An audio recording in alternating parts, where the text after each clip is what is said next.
Siang, selamat sore Bapak Ibu Saudara sekalian. Saya Pendeta Florence Kando mengajak saudara tetaplah berdoa.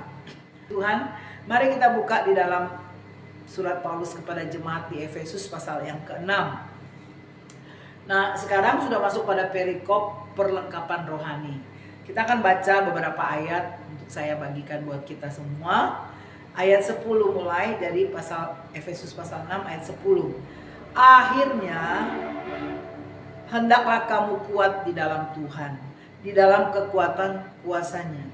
Kenakanlah seluruh perlengkapan senjata Allah, supaya kamu dapat bertahan melawan tipu muslihat iblis.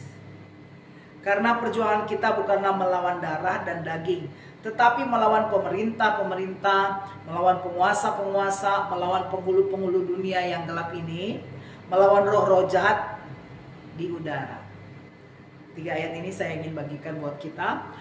Hendaklah kamu kuat di dalam Tuhan, di dalam kekuatan kuasanya. Kalau orang mau kuat, itu bukan hanya lihat di fisik, tapi dilihat waktu dia punya pergumulan. Apakah dia kuat bertahan membawa nama Tuhan atau tidak? Apakah dia kuat bertahan untuk tidak menipu orang atau membajak orang, serakah pada orang? Itu kelihatan. Apakah dia ingin menggesek orang lain untuk dia maju ke atas dan dia melakukan kecurangan? Itu ketahuan di situ. Itu kuat dalam Tuhan, bukan kuat secara fisik. Wah, kuat, saya bisa menipu orang ini, saya bisa melengsarkan orang ini. Saya bukan. Orang yang kuat di dalam Tuhan pengertiannya berbeda, yaitu dia membela kebenaran.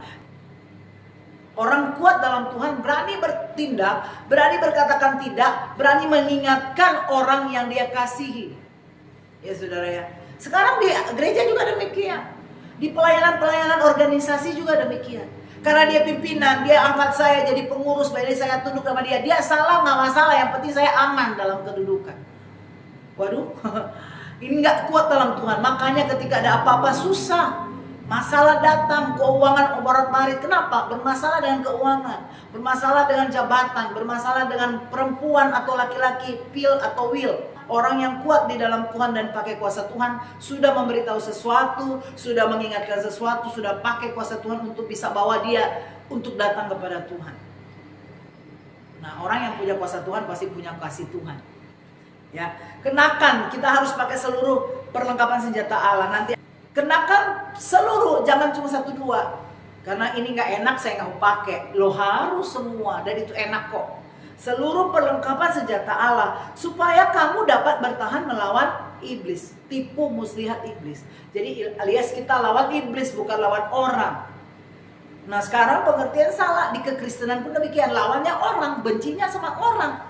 Harusnya layani orang, harusnya mengasihi orang, membawa orang itu kepada Tuhan, tapi enggak, ini di reject, ditolak supaya dia tidak datang pada Tuhan. Tapi banyak orang ditipu oleh setan, makanya kita harus lawan setan itu, bukan lawan orang. Makanya dikatakan di ayat 12, peperangan kita, perjuangan kita bukan melawan darah dan daging, bukan melawan orang itu beda agama dengan kita, melawan orang ini beda suku dengan kita, melawan orang itu karena dia jahat pada saya. Enggak. Lawannya perjuangan kita melawan setan. Nah perjuangan kita sendiri kita harus kuat. Nah kalau kita gak kuat dengan firman, kita gak kuat dengan perlengkapan senjata rohani Allah, wah udah gampang kita diserang saudara. Kita mau gunakan senjata Allah. Amin. Tuhan memberkati kita saudara. Saya pamit dari Facebook. Sekali Yesus tetap Yesus.